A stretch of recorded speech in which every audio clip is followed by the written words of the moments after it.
Faslun wa kun ayyuhal murid fi ghayatil i'tina bi iqamati salatil khamsi.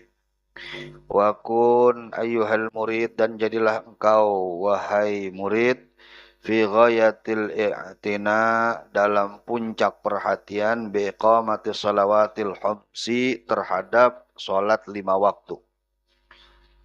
Bi itmami qiyamihinna dengan menyempurnakan qiyamihinna berdirinya wa qiraatihinna dan bacaannya wa khusyu'ihinna dan kekhusyuannya wa ruku'ihinna dan ruku'nya wa sujudihinna dan sujudnya wa sairi arkaniha wa sunaniha dan juga seluruh rukun-rukunnya dan sunnah-sunnahnya wa asy'ir dan hendaknya engkau merasakan qalbaka hatimu qabla dukhuli fis shalah dan hendaknya engkau rasakan pada hatimu qabla dukhuli fis shalah sebelum engkau masuk ke dalam salat azamata man turidul wuquf baina yadaihi jalla wa ala akan keagungan zat yang akan kau hadapi.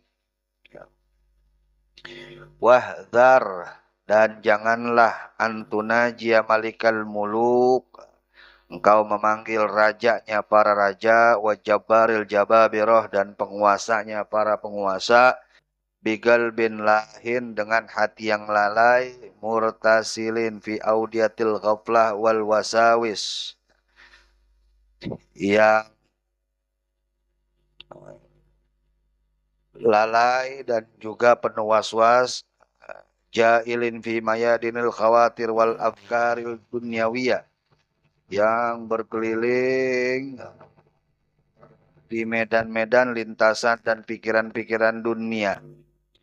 Wastaujibul maghta minallah. Kalau demikian maka engkau pantas untuk mendapatkan murkanya Allah. Wa tarda'an babillah dan engkau akan terusir dari pintunya Allah. Wa qad qala alaihi salatu wassalam dan telah bersabda alaihi salatu wassalam idza qamal abdu ila shalah jika seorang hamba berdiri untuk menunaikan salat aqbalallah alaihi Allah akan menghadap kepadanya biwajhihi dengan rahmat dan dengan ampunannya. Fa idza iltafatta ila waraih dan jika hamba tersebut berpaling ke belakang yaqulullah ta'ala maka Allah Subhanahu wa taala berfirman ibnu Adam wahai anak Adam iltafata ila man khairul lahu minni kenapa engkau berpaling dari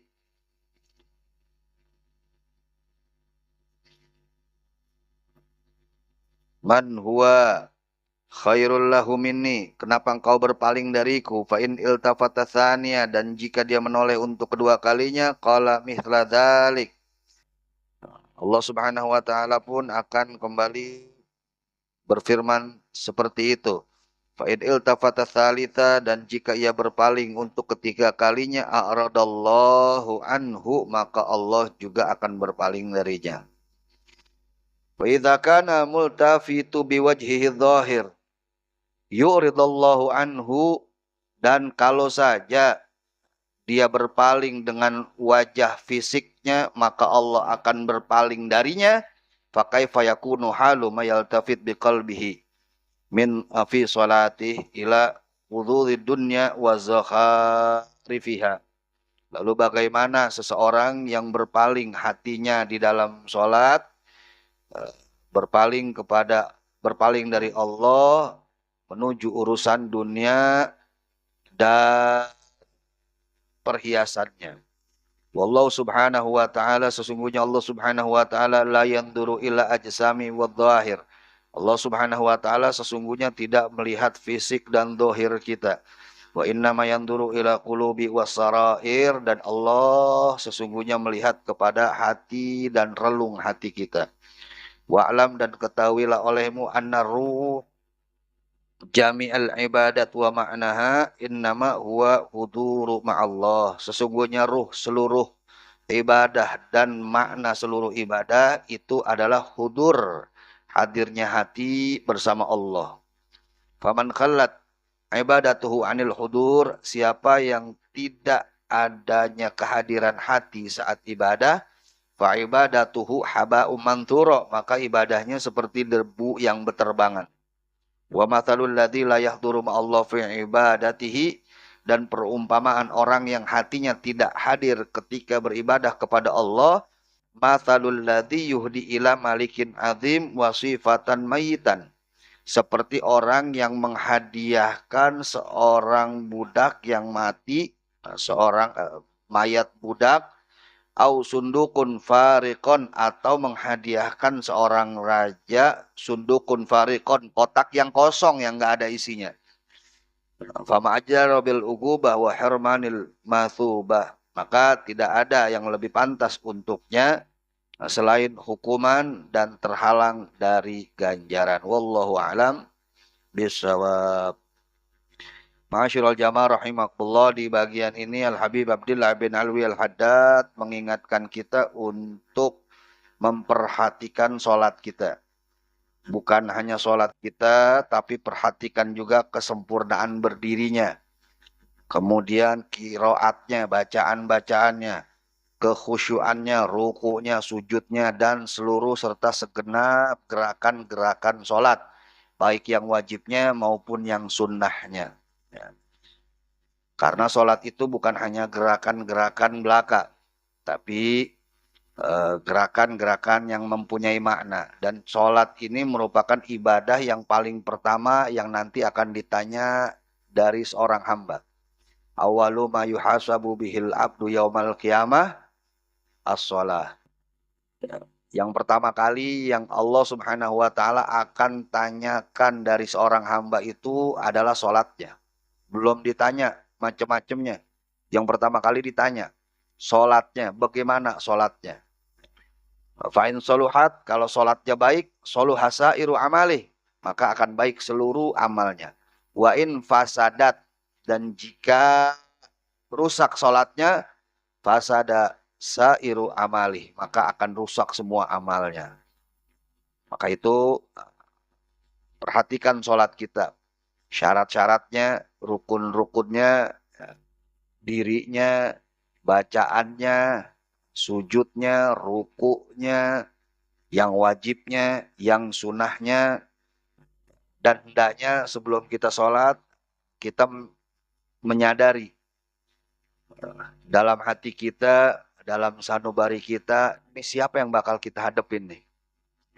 Yang mau kita hadapin ini zat yang maha agung, zat yang maha mulia, zat yang maha pemberi segalanya, zat yang maha mematikan, zat yang maha menghidupkan, zat yang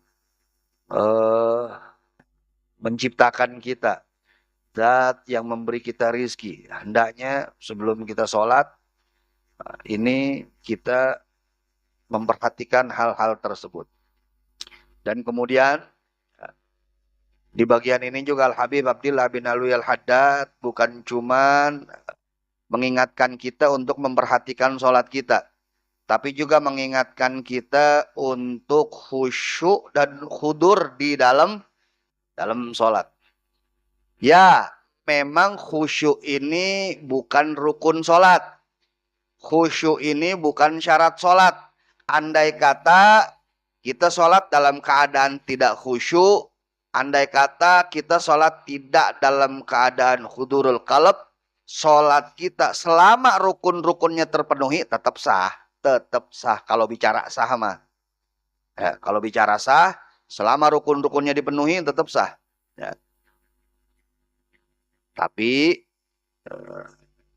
ibarat orang nggak ada nyawanya. Jadi sholat kita ini nggak ada ruhnya. Sebab hudurul qalb, hadirnya hati itu merupakan ruh daripada ibadah. Jadi ketika kita sholat kagak khusyuk, itu seperti kita ngehadiahin raja sebujur bangkai. Kita ngehadiahin raja budak yang udah nggak ada nyawanya. Atau Seperti kita menghadiahkan raja kotak yang kosong nggak ada isinya. Kira-kira nih, kita datang jangan raja dah. Nah, kita datang ke bupati. Nah, kita datang ke bupati, silaturahmi sampai bupati, ya kan? Kita bikin kado yang bagus. Begitu sampai depan bupati, bupati, ini ada hadiah buat bupati. Boleh saya buka? Boleh bupati. Begitu dibuka, zong, kosong. Kira-kira bupatinya marah apa kagak? Nah, tersinggung, minimal tersinggung. Ente mau ngerjain aneh, mau ngasih kotak kosong gini nggak ada isinya. Mau ngapain? Ente ngasih aneh hadiah nggak ada isinya buat apaan? Nggak marah, paling nggak tersinggung dah. Ya kan? Nah, ketika kita sholat, ketika kita ibadah nggak khusyuk, ibarat kita sedang memberikan hadiah kepada seorang raja kotak yang kosong, nggak ada isinya. Ya. Nah, kalau udah begitu, ya bukan lagi kita dikasih hadiah sama raja. Yang ada raja marah sama kita. Yang ada raja kesinggung sama kita. Nah, begitu juga ketika kita sholat, kita tidak khusyuk. Seperti itu perumpamaannya. Nah, sekali lagi memang sholat, memang khusyuk ini bukan syarat, bukan rukun untuk, bukan rukun di dalam sholat. Selama sholat kita rukun-rukunnya terpenuhi, tetap sholat kita sah secara syariat, sah. Tapi ada yang kurang. Ya. Bahkan menurut Imam Ghazali, khusyuk di dalam sholat ini, ya memang bukan rukun, memang bukan syarat. Tapi wajib khusyuk di dalam sholat walau sesaat. Wajib khusyuk di dalam sholat walau sesaat. Ya. Mungkin ente nggak bisa khusyuk dari awal sampai akhir, dari mulai takbir sampai salam nggak bisa khusyuk. Ya. Tetapi paling kagak ada satu momen sesaat di mana ente khusyuk. Ya. Taruh dah dari mulai takbir sampai salam nggak bisa khusyuk tuh. Tapi paling kagak ada sedikit momen dalam sholat ente mendapatkan atau ente berusaha khusyuk. Ya. Sebab dalam hadis Allah Subhanahu wa taala Nabi sallallahu alaihi wasallam sampaikan, la yandurullah ila shalah la yahdur rajul fiha qalbahu ma'a badani. Allah Subhanahu wa taala tidak akan melihat salat seseorang yang hatinya tidak hadir. Yang hatinya tidak hadir. Nah, jadi walaupun bukan syarat, walaupun bukan rukun, tapi menurut Al-Imamul Ghazali, khusyuk wal hudur di dalam sholat, ini merupakan suatu kewajiban. Jadi pertanyaan, mal farqu bainal hudur wal khusyuk? Apa sih perbedaannya antara hudurul qalb wal khusyuk? Apa perbedaannya hudurul qalb, hadirnya hati, wal khusyuk? Dan apa perbedaannya dengan khusyuk? Kalau hudurul qalb, hadirnya hati, yaitu ya'lamu ma yaqul wa yaf'al. Kita sholat harus hadir hati kita. Maksudnya adalah ya'lamu ma yaqulu wa la yaf'alu. Wa yaf'alu. Dia mengetahui apa yang dia ucapkan dan apa yang dia lakukan. Nah, ketika kita sholat, kita mesti hudurul qalb. Mesti hadir hati kita. Mesti sadar arti kita dalam artian ketika kita sholat, kita mesti tahu apa yang lagi kita baca dan apa yang lagi kita lakuin. Nah, kita lagi baca Fatihah, lagi baca surah, kita tahu, kita sadar. Kemudian kita lagi berdiri, kita lagi ruku, kita lagi sujud, kita sadar. Nah, itu namanya hudurul qalb. Sedangkan khusyuk adalah hudurul qalb wa sukunul jawarih. Kalau khusyuk adalah hadirnya hati dan tenangnya anggota badan. Ya. Kalau hudurul qalb, hadirnya hati, maksudnya adalah kita sadar, kita paham apa yang lagi kita ucapin, apa yang lagi kita lakukan. Itu hudurul qalb. Kalau khusyuk, yaitu hatinya hadir dan anggota tubuhnya tenang dari ujung rambut sampai ujung kaki. Jadi hudurul qalb belum tentu khusyuk, tapi khusyuk udah pasti hudurul qalb. Nah, sholat yang dituntut dari kita adalah hudur wa khusyuk. Hudur qalb iya, Khusyuk juga iya. Artinya begitu kita sholat, kita mesti sadar apa yang lagi kita ucapin. Apa yang sedang kita kerjakan. Dan khusyuk. Kita harus sadar, kita harus hadir hati kita, dan tenang anggota tubuh kita. Tenang anggota tubuh kita. Nggak melakukan hal-hal yang nggak perlu. Yang bahkan bisa membatalkan sholat. Makanya begitu sholat, kita tenang anggota tubuh kita. Jangan bergerak yang tidak perlu. Untuk menjaga kekhusyuan kita. Sebab khusyuk ini sukunul jawareh. Khusyuk adalah tenangnya anggota tubuh kita. Nggak bergerak-bergerak, nggak garuk-garuk, jarinya nggak bergerak-bergerak. Walaupun begini ini nggak membatalkan nih, tapi ini nggak khusyuk karena anggota tubuhnya tidak tenang, bergerak-gerak. Kalau khusyuk itu dia paham apa yang dia ucapin, apa yang sedang dia lakukan, sekaligus anggota tubuhnya tenang. Itu khusyuk yang dituntut di dalam sholat kita. Jadi sholat jangan sekedar sholat. Jangan sekedar kita melakukan gerakan-gerakan, kita nggak sadar kita lagi baca apa. Kadang-kadang pikiran kita kemana-mana. Kadang-kadang bacaan kita sholat. Baca kuliah nggak kelar-kelar. Kuliah ayyuhal kafirun. La abudu ma ta'budun. Wala antum abiduna ma'abud. Wala ana abidum ma'abatum. Wala antum abiduna ma'abud. Wala ana abidum ma'abatum. Wala antum abiduna ma'abud. Wala ana abidum ma'abud. Kagak kelar-kelar ya. Nah, berarti itu kagak hudurul qalb. Dia nggak sadar apa yang lagi dia ucapin, apa yang dia sedang lakukan. Kalau hudurul qalb, dia sadar apa yang sedang dia ucapkan. Begitu lagi baca ayat-ayat rahmat, ya, timbul di hatinya harapan. Supaya dapat apa-apa yang disebutin di dalam ayat-ayat tadi. Begitu lagi baca ayat-ayat azab, ya, timbul khauf, timbul ketakutan di hatinya. Supaya tidak terkena apa-apa yang lagi disebutkan di dalam ayat tadi. Jadi sholat kita bukan sekedar sholat, bukan sekedar menjaga sholat, tapi juga harus disertai dengan hudur wal khusyuk. Harus disertai dengan hadirnya hati dan khusyuknya hati. Nah, bagaimana caranya? Supaya kita sholat, Bib, bisa khusyuk, Bib. Yang pertama, begitu kita mau sholat, kita bersucinya biar benar. Wudhunya biar benar.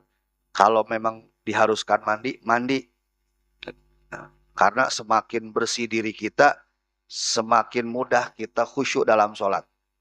Coba ente bedain, ente sholat lagi keringetan sama ente sholat abis mandi, seger, pakai baju yang baru atau pakai baju yang baru ganti, kemudian ente pakai minyak wangi, nah, itu rasanya beda sama ente sholat pakai baju yang abis keringetan, yang lepek, itu beda rasanya.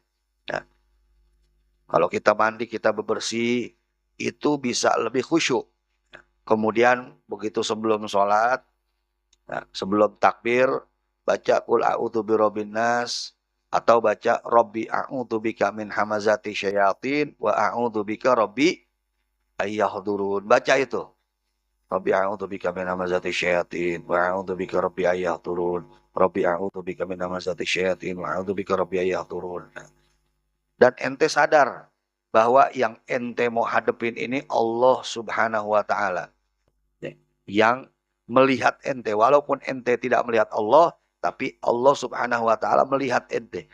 Melihat gerak-gerik fisik ente, bahkan melihat gerak-gerik batin ente. Dan ya,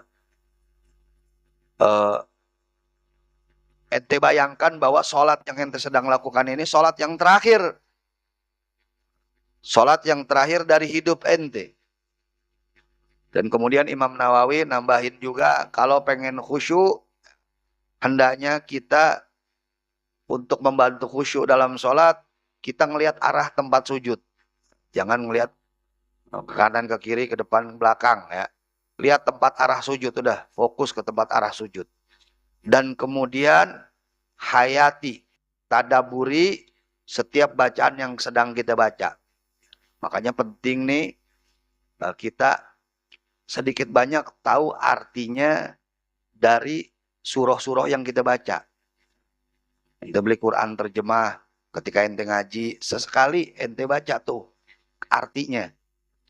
Ya, Alhamdulillahirabbil alamin itu artinya apa? Ar-Rahmanir-Rahim itu artinya apa? Begitu ente baca Alhaqumut Takatsur, artinya apa sih? Hatta zurtumul maqabir, artinya apa sih? Nah, itu bisa membantu ente untuk lebih khusyuk di dalam sholat. Ya.